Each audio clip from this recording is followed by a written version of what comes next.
10 at issue. Heroin, to me, is the most destructive drug that's out there. It's stronger than ever, cheaper than ever, and it's everywhere. It's an epidemic. It is an epidemic. Heroin is killing people at an alarming rate, and much of it comes out of Philadelphia. We're seeing quantities like we've never seen before being seized in the city. Who is getting rich at the expense of our families? What are authorities doing about it? And what can you do about it? Welcome to NBC 10 at issue. I'm Chris Cato. The death of celebrated actor Philip Seymour Hoffman has turned the spotlight on heroin, a drug that has been around for centuries but has recently flooded this country at levels never before seen, leading to record overdose deaths in big cities and small towns. And much of the heroin on the East Coast comes out of Philadelphia. As for Hoffman's death, more than 70 bags of heroin were found inside his Manhattan apartment. The actor had a needle in his arm when he was discovered on his bathroom floor. Hoffman was very open about his addiction and was clean for 23 years before admitting last year that he had started using again. And many of you in this area will remember Garrett Reed, the son of former Philadelphia Eagles coach Andy Reid. Garrett died from a heroin overdose in 2012 while assisting his father at Eagles training camp in the Lehigh Valley. Overdoses involving heroin have skyrocketed in the Philadelphia area over the past few years. Look at these numbers we got from the city's Department of Behavioral Health. In 2012, there were 287 heroin overdose deaths in Philadelphia. That's more than double the number in 2010. Numbers for 2013 haven't been finalized at this point. And everyone knows the city has a problem with gun violence. Well, look at this. Fewer people died of gunshots in 2012, 285, than died of heroin overdoses.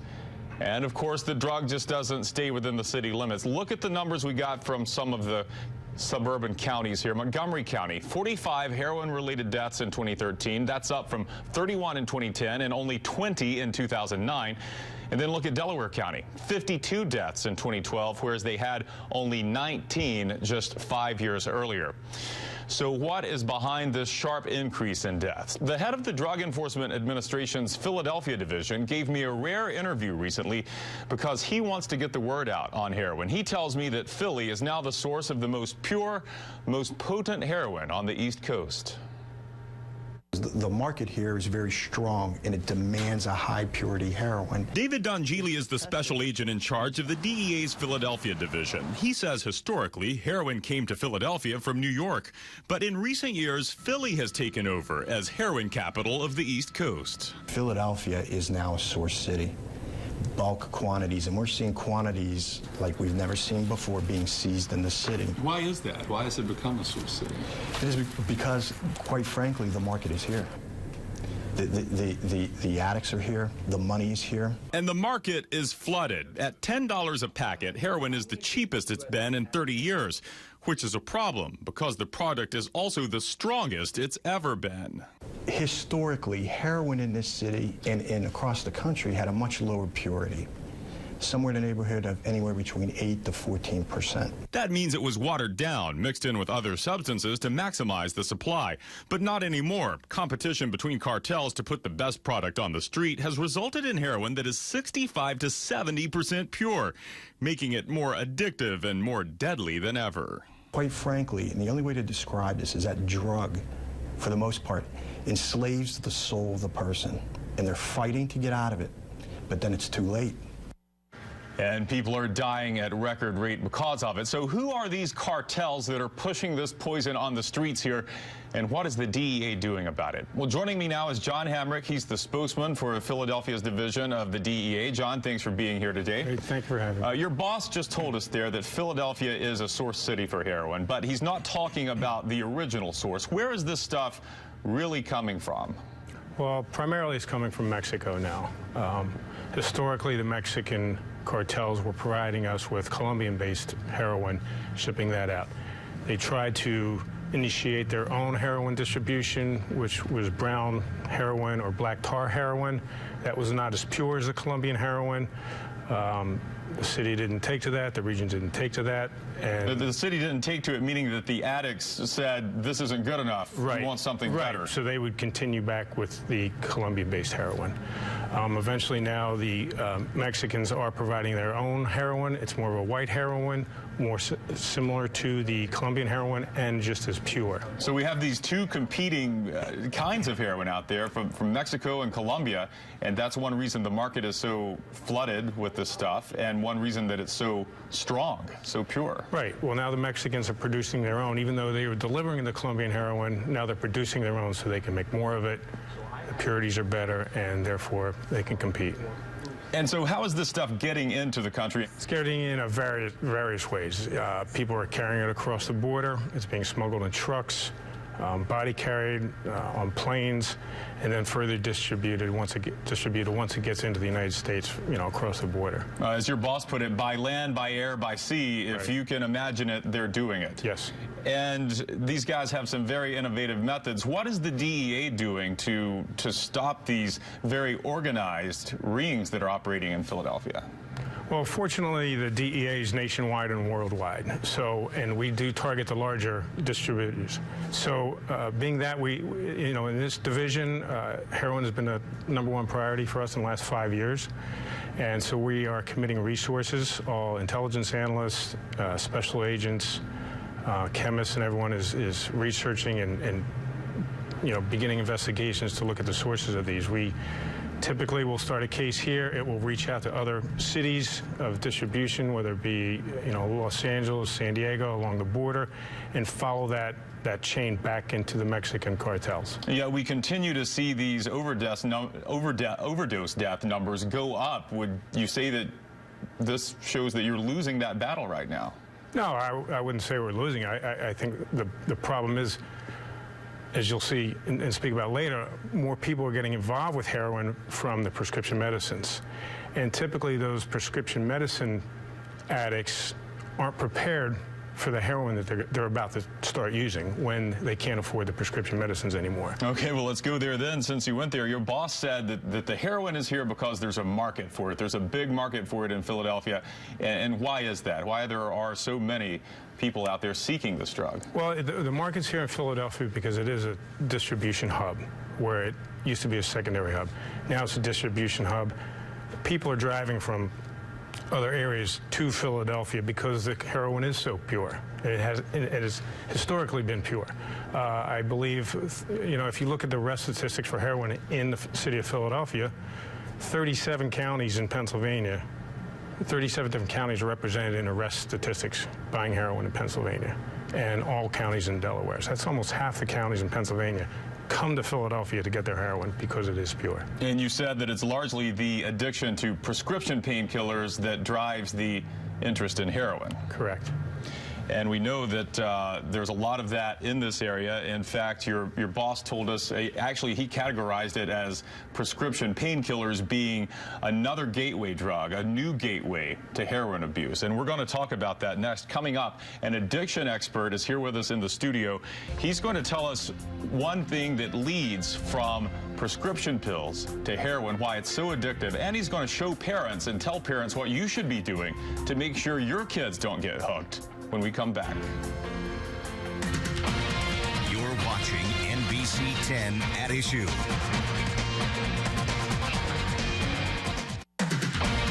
You're watching NBC 10 at Issue. OxyContin, Percocet, Lortab, you've heard these names. Maybe you've had those prescribed to you. Prescription painkillers that are often abused by young people and are considered by the DEA and other experts as a gateway to heroin use. Well, joining us now is Roland Lamb. He is the director of Philadelphia's Office of Addiction Services. Roland, thank you for being here. Explain to us the link between these prescription drugs and heroin. Well, we're talking about opiates, and opiates are drugs that are a class of drugs that come from the poppy plant. That begins with opium, then it moves to morphine, codeine, and then you have your semi-synthetics like heroin, Dilaudid, Demerol, and then you have your full synthetics like methadone, fentanyl, Dilaudid, those kind of drugs. So what's happening here, though? The kids are using prescription drugs. How do you go from that, though, to heroin? Well, the issue is this, is that there are a couple of things that go on here. One, you have the ability to afford prescription drugs. You end up having a situation where, in order, if you have been doing, opiates for a while, you may be, taking them several times a day. In order to afford a Oxycontin habit, for instance, you're talking upwards of $400. Whereas if you were doing heroin, you're talking, below $100 in terms of being able to take off several times a day. Yeah, that's one thing we heard from the DEA earlier. A Percocet or something like that on the street's going to cost you $30 a pill, whereas heroin is as low as $10 a dose. So economical, and the effects of heroin are much stronger. Well, then you begin to get exposure to a drug that has a more immediate onset. It is not necessarily as site-specific as an Oxycontin or medication is concerned, and once young people experience the act of injecting it, then you're talking about a full-fledged rush of emotion and of pleasure. And that ultimately, especially for young people whose brains are not necessarily as developed, you have the immediate onset of dependence and then addiction. Well, let's talk about, you mentioned injecting it. The stigma of heroin has changed, though. It's not the guy lying in the alleyway anymore with the needle sticking out of his arm. This stuff is so pure now, it's so potent. The DEA was telling us that kids are snorting it, or any users are snorting it. You can, and that takes away some of that negative stigma, and has actually, unfortunately, made it more popular. Yeah, well, you start out in a very quote-unquote innocent way, and in some cases, young people have convinced themselves that you don't have the fear that we had at one time of HIV and AIDS from injection use, and it's safer. I won't get addicted as fast if I snort it or if I smoke it. And one of the realities is that that's not true.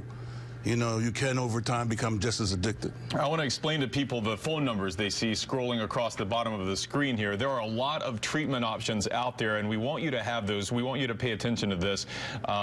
These are numbers for addiction services. We have numbers for people who are uninsured and insured, and we have numbers for people who are living in the city of Philadelphia and outside the city. So pay attention to those numbers. If you know someone who you believe may be using and abusing this, or you yourself need help, don't act too late. Roland, there are a lot of services in this area that people don't know about. Well, I think that the two things we want to make sure everybody's aware of is that addiction is preventable and it is treatable. Philadelphia happens to be one of the most treatment-rich areas in the country. We have over 57 providers operating over 117 facilities. The Office of Addiction Services and the Department of Behavioral Health and Intellectual Disability Services, makes available all of those, a full continuum of care for people regardless of the drug and in terms of their individual need. All right, we hope people use those resources. We've heard from the DEA about how they're trying to stop heroin. One man is trying to keep it out of his suburban county. We'll hear from a prosecutor who's taking some very innovative approaches, even holding drug dealers responsible for manslaughter, when At Issue continues. You're watching NBC 10 At Issue. Ocean County, New Jersey saw the worst of the heroin epidemic. Last year, 112 people died from overdoses in that county. Compare that to 53 deaths the year before, and you can see why our next guest calls heroin dealers harbingers of death.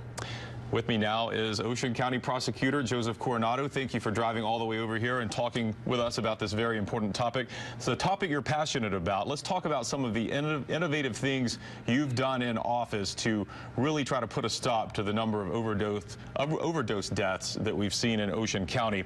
You recently went outside your county to Newark to bust a heroin processing mill. You arrested 4 people, seized a lot of material, a lot of drugs. How are you able to operate outside of your jurisdiction like that? Well, Ocean County is a receiving county so far as heroin is concerned. So it's important to track back to really get the harbingers or the real predators, the drug dealers themselves. So what we really need to do is, as soon as we can determine and move up the chain, is to find out where the heroin is coming from. And what we're looking to do is to go after the true dealers. So that means we have to leave our county. So what we do is we notify the state police, we notify the county prosecutor that we think that the drug is coming out of, and we're going to that county. We're going to track that drug dealer all the way back. And that led you to Newark in this particular case. You've told me earlier that a lot of your heroin in Ocean County comes from Philadelphia. Well, we believe it comes from Camden and Trenton, which ultimately comes from Philly. So we're going back to Camden, we're going to Trenton. We're going to continue to track back that heroin to go to the true predator. And you're sending a message in another way, too. You're actually holding drug dealers responsible for deaths, prosecuting them for manslaughter. We're using an old statute, but what we've done is we've already have successfully prosecuted one individual, holding him for manslaughter. We have 2 more individuals indicted. We're presenting another one to grand jury. Altogether, we're going to have 5 individuals that we've targeted that are going to be held responsible. They have to be accountable for what they're doing. So what we do is when a person passes on due to a heroin overdose, it's all hands on deck. I have my homicide unit and my drug unit. They're out at the scene, and we're going to track back to find out who that ultimate heroin dealer was, and we're going to go after and we're going to charge that dealer with the statute, either for a murder or for a manslaughter. And speaking of holding people responsible, we talked about the link between prescription drugs and heroin a little earlier. You actually arrested a doctor in January for distributing prescription drugs. Tell me about that. Well, Chris, you don't wake up one morning and decide you're going to do heroin. It all starts with pills. And you have to really, if you're going to really attack the heroin issue, you really have to attack the pill issue. And what we've done, we've charged the doctor with distributing pain medication inappropriately. We had an undercover operation. It was several months long. We now have arrested that doctor. He's currently in jail. And we're going to continue to go after the doctors, any of the nurses, any kind of it's important to attack the pill issue, and you got to do that even if you have to go after the professionals. And you're even going to funeral homes to attack the pill issue. I'm holding in my hand a card that your office distributes to funeral homes in the Ocean County area. What's on this card? Why are you giving it out to people at funeral homes? Well, it's important to understand that when an elderly person passes on, that usually there's a lot of medication in the cabinet. And the question is, what happens with that medication? So we went to all the funeral directors in Ocean County, and we've taught them about handing out a card and telling them how to properly to dispose of that. So that card is handed out. It talks about the different drop-off points. It's various police departments throughout Ocean County where a loved one can take these pills, give it to the police department, and then we properly dispose of it. What we're looking to do is control the pill distribution and to make sure that it's disposed of the right way. And this is just one step towards that. And ultimately to stop this scourge of death that's really hurt a lot of residents in your county. Right. And we've also I'm sorry to cut you there, but we've got one more guest to get to, but you are doing a lot, and we're going to keep tabs on everything that's happening in Ocean County as well. Thank you for making time for us and coming all the way over. Joseph Coronado, a chief prosecutor for Ocean County, New Jersey. Parents, don't assume that your family won't be touched by heroin. In a minute, we'll hear from a woman who is using her son's death to open a lot of eyes to the destructive force of this drug. Stay with us. Watching NBC 10 at Issue.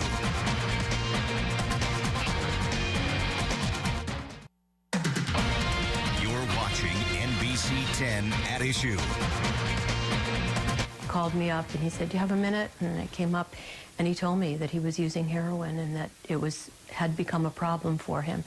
And I was absolutely floored because heroin, to my generation, is a bum in the street in New York City. Sherilyn Marcy's son, Matt, was an outgoing, humorous young man. By the time he graduated from Neshaminy High School, though, he was addicted to heroin, and it's a battle that he fought for almost 10 years until it took his life in 2008.